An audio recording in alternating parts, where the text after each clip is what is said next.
Olá, senhoras e senhores, estamos iniciando mais um programa Literatura Local, que é uma parceria entre a TV Câmara e a Academia Passo Fundo de Letras. Eu trago hoje um autor interessantíssimo, que é Jorge Alberto Salton, com o livro novo dele, Convivendo com Pessoas Difíceis. Considero esse um assunto bem do momento, né? E eu estou muito feliz por receber. Tudo bem? Bem, Sérgio, o prazer é meu estar aqui. Que bom. Então, doutor Salton, eu gosto muito nesse programa de fazer com que o leitor conheça o autor, né? Então, fala um pouco de si, pode ser? Posso. Bom, eu sou natural aqui de Passo Fundo, né? Fiz faculdade de medicina em Santa Maria. Depois me especializei em psiquiatria, fiz mestrado também na URGS. E trabalho aqui como psiquiatra clínico, psicoterapeuta. A técnica que eu trabalho se chama psicoterapia interpessoal. Isso tem a ver daí depois com os textos que eu escrevo, né? Claro. Com as relações interpessoais. E eu gosto de ler e de escrever desde pequeno. Você sabe, Sueli, que quando eu comecei a aprender a escrever, eu fazia um jornalzinho que se chamava O Informador. E só tinha um leitor do meu jornal, que era o meu avô materno, Armando Anes. Né? Sim. Era só ele que lia o meu jornalzinho, né? Então eu devo muito a ele me incentivou muito a ler e a escrever, né? E eu sempre ao longo da vida... Já no final da adolescência eu era cronista aqui do Jornal Nacional, de temas do cotidiano, né? O Ivaldino Tasca, que recebia minhas crônicas e publicava lá, né? E depois, com um envolvimento muito grande na medicina, foi me sobrando pouco tempo para escrever, né? E de uns anos para cá é que eu consegui arrumar mais tempo, então eu tenho publicado, né? Às vezes um livro de literatura, às vezes um ensaio, né? Este é um ensaio, né? Sim. Esse é um ensaio. E assim, quantos livros já tem publicados? Além de outras publicações na medicina? Livro eu devo ter em torno de uns 8, 10 livros já publicados, né? De crônicas, contos, ensaios e romances. Né? Legal. Escrever ficção eu acho muito difícil. Eu acho muito difícil. A gente leva muito da gente ali pro romance, né? Mas eu acho muito difícil escrever ficção. Mas eu vou aprender. Sou nova ainda, né? Mas, Salton, e o cinema? Conta alguma coisa do cinema. Ah, sim. Bom, aconteceu que em 2006, né, procurando novas abordagens pedagógicas com os alunos na Faculdade de Medicina, resolvi utilizar vídeos com os alunos. E a primeira ideia era fazer um documentário sobre um problema que já existia na época e continua maior ainda na medicina, que era a pressa das consultas médicas, né? Cada vez mais rápidas, né? Sim, sim. Então, reuni um grupo de alunos e fomos estudar esse problema. E ao longo do estudo decidimos, não, vamos fazer um documentário a respeito, né? A ideia até dos alunos. Mas nós vimos que fazer um documentário era muito complicado, Sueli, porque eu teria que filmar algum paciente. Claro, o paciente ia dar autorização. Mas aí o documentário fica pronto e começa a rodar e o paciente vem e diz, eu não quero mais aparecer. Né? E aí como é que fica? Claro. Ele pode ter, eu mudei de ideia, na época eu achei que sim, agora eu não quero. Claro. Então eu aprendi que em vez de documentário a gente podia fazer uma ficção que imita um documentário. Claro. O chamado doc-drama, que é um drama que imita um documentário. Então nunca eram pacientes, e sim eram atores, né? Claro. Fazendo o papel de pacientes. E aí saiu o primeiro filme, um longa-metragem que se chamou Diga 3. Né? Nesse primeiro filme eu tive que ser ator, porque ninguém queria participar do meu filme. Achavam que não vai dar certo, isso aí vai ficar horrível. Até que um aluno me disse, se você afirma que vai dar certo, então por que você não é ator também? Aí eu tive que virar ator. Mas depois nós fizemos mais outro e outro e outro, e o meu último filme, por exemplo, que se chamou Meu Lugar para Annie, eu tive que fazer seleção de atores. Aí eu peguei, tive a participação dos atores do teatro local, né? Sim. Para as cenas mais difíceis. E esses filmes, eles passaram a pertencer ao Cine Sesc Brasil, né? Sim, assisti. E passam em faculdades de medicina, em residências médicas, em congressos médicos, né? Às vezes eu estou num congresso, aí vem alguém falar comigo, né? Mas nós já nos conhecemos, claro, eu assisti você no cinema. Isso. Leonardo Gobi foi importante, né? Esse guri é muito legal. Eles me ajudaram muito na realização de um dos filmes, né? E que se chamou Ambulatório das Falsas Crenças. Foi o filme de melhor produção devido à participação do Leonardo e da empresa deles. Da equipe dele. O Teston, Mas Betina, é a realização, né? de um escritor, isso é a realização, não é? Eu fazia o roteiro, aí eu tive que aprender também a editar o filme, né? Porque a edição do filme é muito cara, né? Caríssima. Sim. E como nós fizemos os filmes sem custo nenhum, quer dizer, as pessoas trabalhavam de graça, tudo, né? A não ser uma época que eu conseguia a participação dessa empresa que me ajudou, aprendi muito com eles. Imagino. Então eu acabei me envolvendo assim, né, em vários setores aí da cultura, né? Foi um prazer, me agrada. Mas a gente poderia conversar tanta coisa. Por exemplo, o concurso literário da Academia Passo Fundo de Letras acontece a cada 2 anos.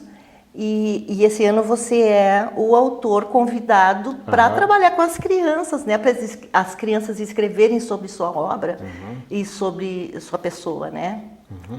Já está acontecendo, estou gostando muito. Já estive, por exemplo, lá no ENAV, tivemos uma palestra que foi muito boa lá. Como as crianças respondem positivamente, né? Muito bem. Olha, eu estou gostando muito desse projeto. E como a gente aprende, né? Como a gente aprende com eles. Mas parabéns, viu? Parabéns. Isto é também uma consagração, né? Uma pessoa que escreve muito, pensa muito e conhece o contexto da cidade, né? Ver uma coisa dessas acontecer é tudo de bom. Mas vamos falar sobre o seu livro. Certo. Tem um livro anterior que se chama O Maniqueísmo. Maniqueísmo em Nossas Vidas, A bondade dos maus ou a maldade dos bons? A maldade dos bons. Esse livro, ele marcou minha vida, sabe? Marcou minha vida, me fez enxergar muitas coisas. E agora vem este, que também me fez pensar muito. É um livro muito importante nos nossos dias, não é? Porque a gente vive um momento meio conturbado. Conta como nasceu esse livro. Esse livro nasceu da seguinte ideia, Sueli. Como é que eu poderia transmitir de uma maneira simples e direta, né, um conhecimento que nos ajudasse a lidar nas relações difíceis? E pensei assim nos jovens, né, que estão começando a vida, né? Bem, então, primeiro eu defini pessoas difíceis como pessoas que trazem sofrimento nos relacionamentos. Sim. E já me coloquei também, né, com essa questão assim, quem de nós já não foi quem dificultou um relacionamento? É importante a gente já se colocar para a gente ter mais facilidade de se identificar com aquela pessoa que está dificultando atualmente o nosso relacionamento. A gente entender que ele não é um estranho, ele é um de nós. Né? Ele é um de nós, ele é um exatamente. de nós, né? E dentro disso eu procurei abordar 3 aspectos. Um é a presença do pensamento maniqueísta, depois nós podemos conversar um pouco sobre isso, né? A ausência da capacidade de empatia. De empatia, né? E procurei descrever um métodozinho, que eu chamo de PSASA, que é quando nós estamos numa situação assim, a gente conseguir ter um caminho, ter um norte, né, para lidar com isso.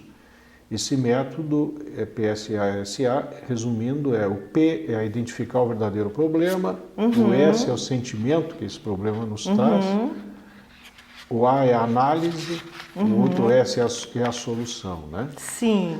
E mais uma coisinha ainda, eu coloquei um capítulo para como a gente lidar com os ressentimentos que essas relações difíceis, né, deixam em nós, né? Essas mágoas persistentes que ficam dentro de nós, como é que nós podemos superar isso? Em síntese, foi essa o arcabouço, assim, essa foi a ideia de escrever esse livro. Porque nós somos pessoas dotadas de sentimentos, né? Que bom. Nós temos sentimentos e às vezes esses sentimentos são mexidos de tal forma que a gente para de pensar racionalmente, não é verdade? Exatamente. Então, este livro traz, eu chamo de fórmula isso.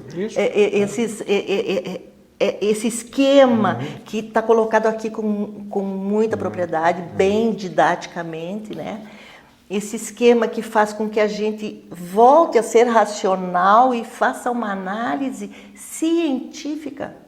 Pode-se dizer também? Pode, exatamente. Então, uma análise científica da situação para que a gente volte à serenidade, né? E não se magoe também. Eu achei muito interessante aqui quando você fala sobre a empatia conosco mesmos. Não é? Fala um pouco sobre isso, porque a gente precisa. Claro. Quando há empatia numa relação, ela não fica difícil. Ou as dificuldades são logo resolvidas. A empatia, como sabemos, é a capacidade de se colocar no lugar da outra pessoa e sentir o que ela sente. Se a pessoa está alegre, a gente sente um pouco de alegria, se ela está triste, a gente sente um pouco de tristeza. Bem, numa relação em que há alguma disputa, algum conflito, né, se as duas partes exercem a empatia, o conflito vai se resolver, né? Então, a característica assim, que mais ajuda a resolver uma relação difícil é a empatia. Né? Infelizmente, muitas pessoas não têm essa capacidade de empatia. Ou têm, mas por alguma razão, naquele momento, não estão podendo usar. Seja porque estão muito ansiosas, muito estressadas. Com muita raiva. Muita raiva, então acabam ficando voltadas só para elas e não conseguem fazer esse movimento de vai e vem, né? Ir até o outro e trazer de volta os sentimentos do outro. Mas algumas pessoas, Sueli, elas, felizmente poucas pessoas, elas já nascem com o seu cérebro sendo incapaz de exercer empatia. Essas pessoas, depois nós vamos diagnosticá-las como os psicopatas ou antissociais, né? Eles não têm esses neurônios, chamados neurônios espelho, que ficam na região pré-frontal, que são os neurônios que permitem a gente ter essa capacidade de empatia. Essas pessoas, elas vão sempre dificultar as relações. E até no começo do livro eu descrevo duas situações assim, né? E dizendo que com essas pessoas não há como a gente conseguir uma boa relação. O melhor é fugir delas. Fugir delas. Mas são exceções, né? É uma exceção. A grande maioria das pessoas apresenta essa capacidade de empatia, às vezes tem que desenvolver mais ela, né? Claro. Então, com a grande maioria das pessoas é possível, sim, a gente transformar uma relação difícil numa boa relação, né?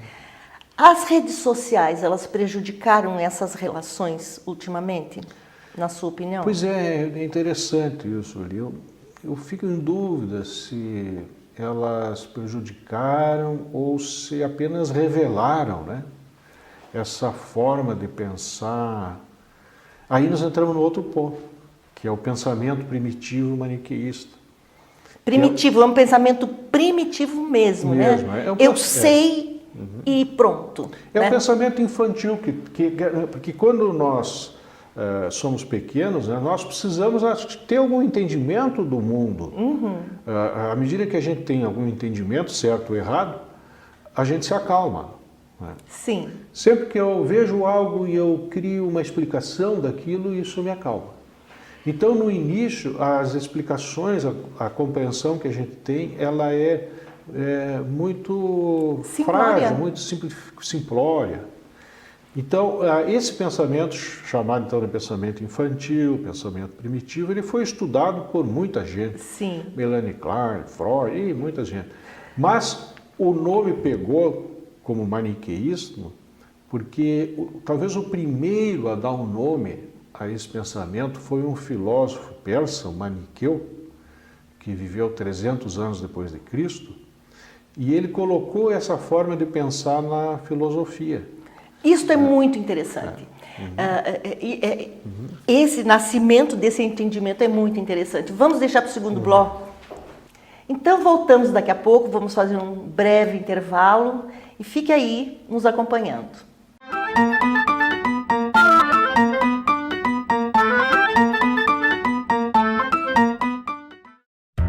A Câmara de Vereadores está com você.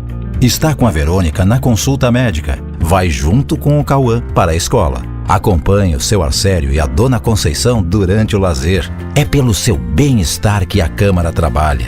E é com a sua presença que vamos fazer mais pela nossa cidade. Vem participar, vem transformar, vem acontecer. Câmara de Vereadores de Passo Fundo. Transformando a vida de todos nós.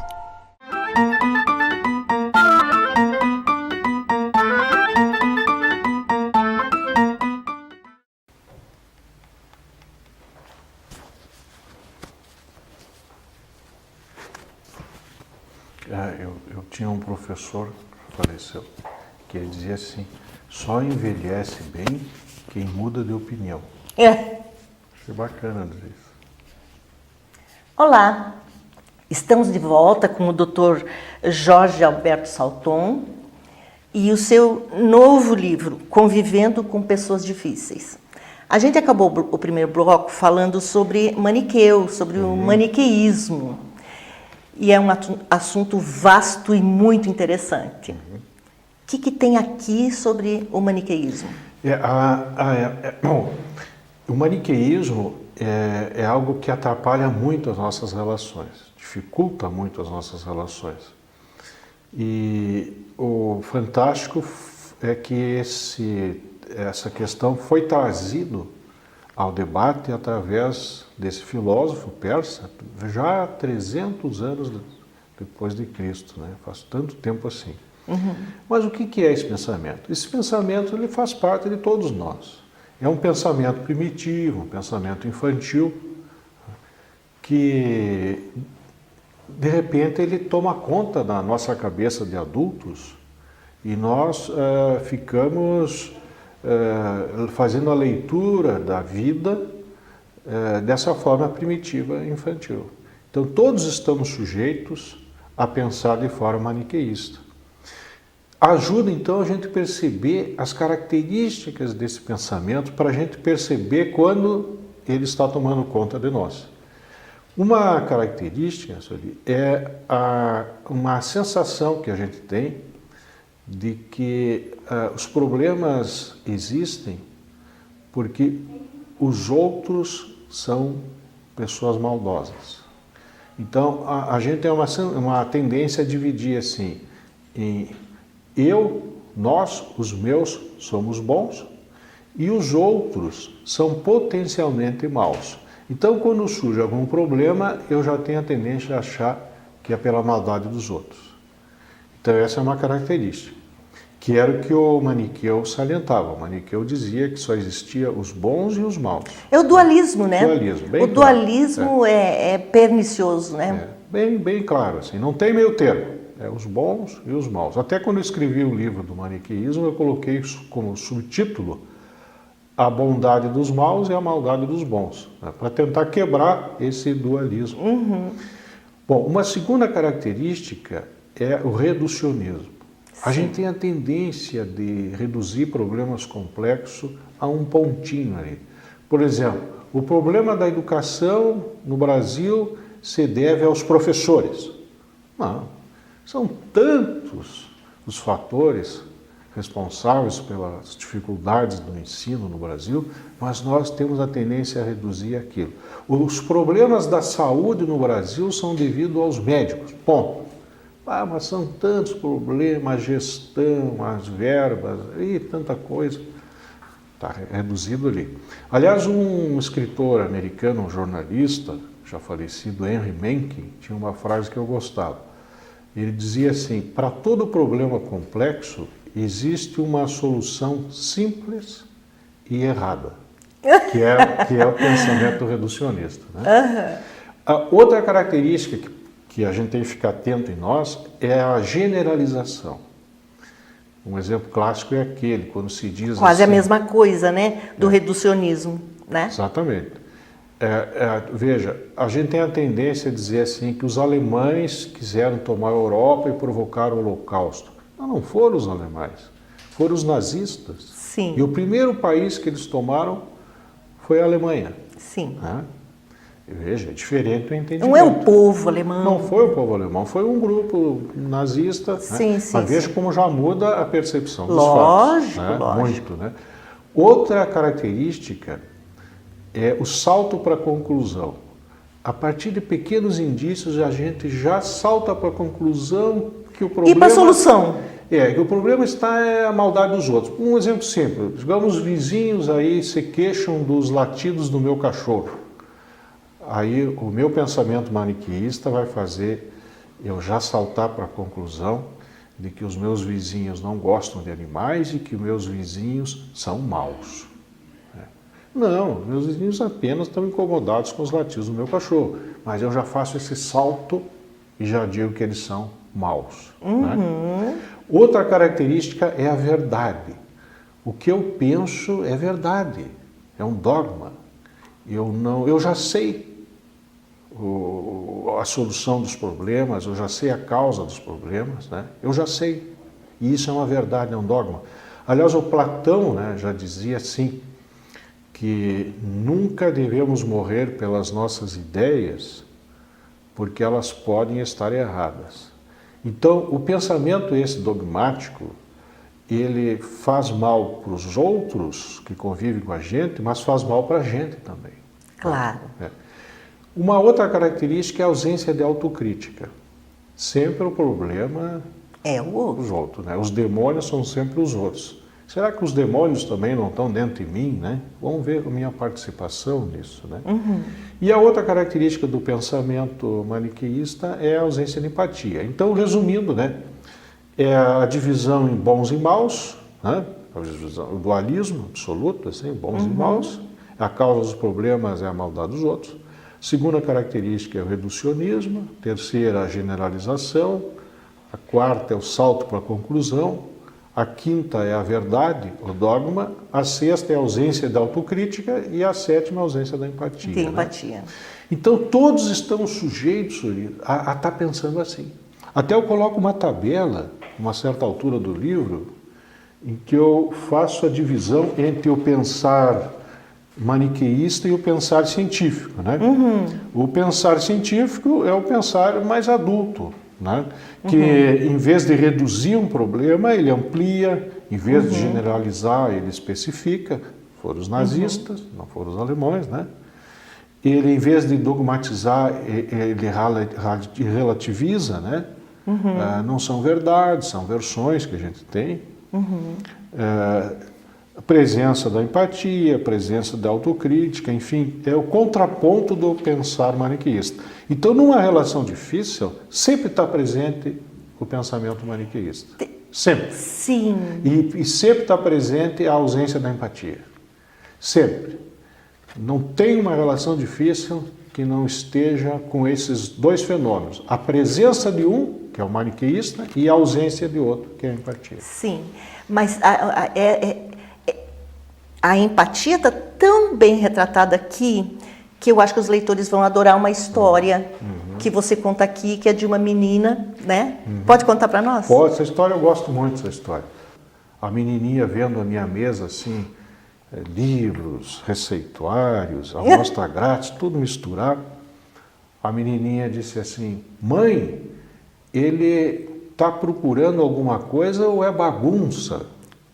Nós rimos e eu disse para ela, olha, é bagunça. Né? Ela ficou quietinha. Né? Quando deu um silêncio de novo na minha conversa com a mãe dela, ela disse assim para mim, doutor, não dá bola não, meu quarto também é assim.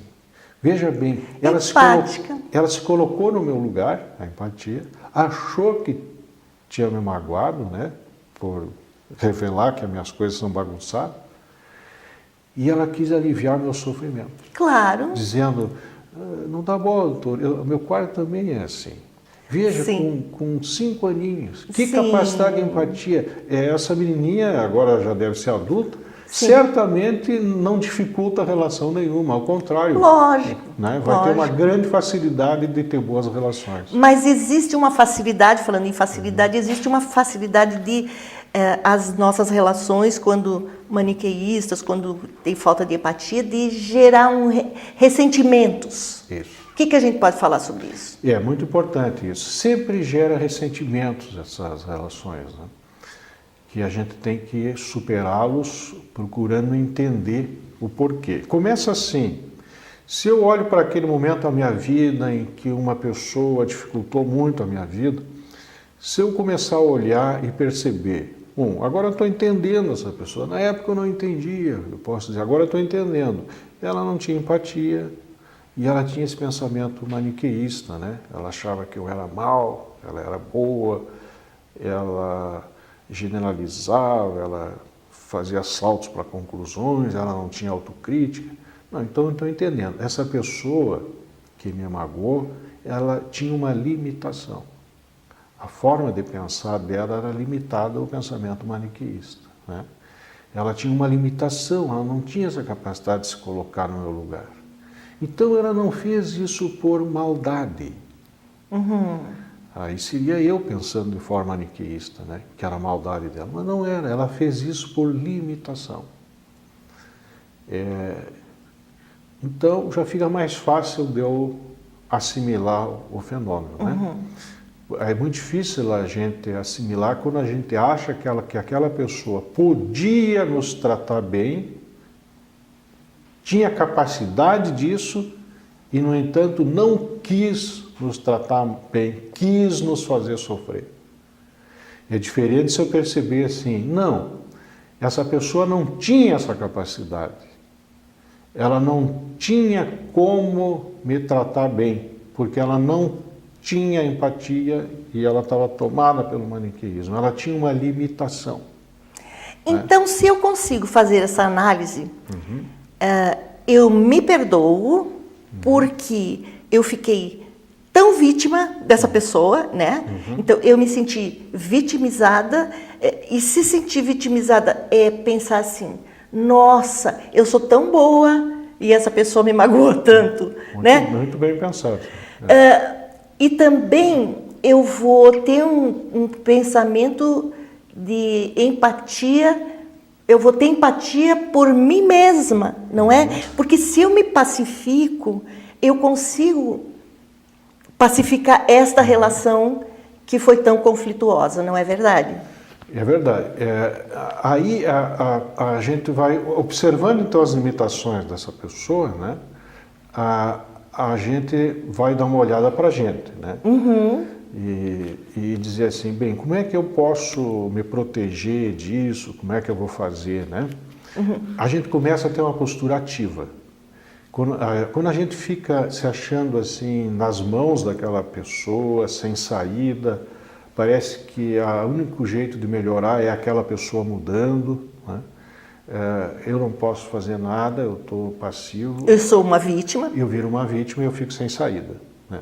Agora, se eu começo a pensar assim, não, tudo bem, eu estou entendendo, essa pessoa tem essas limitações. Agora, o que eu posso ativamente fazer? Bom, primeiro é entender o fenômeno da empatia e do maniqueísmo. Isso. Certo? Segundo, eu tenho que cuidar de mim agora, eu tenho que ter empatia por mim. Então, eu vou ter uma postura ativa. Né? Eu vou,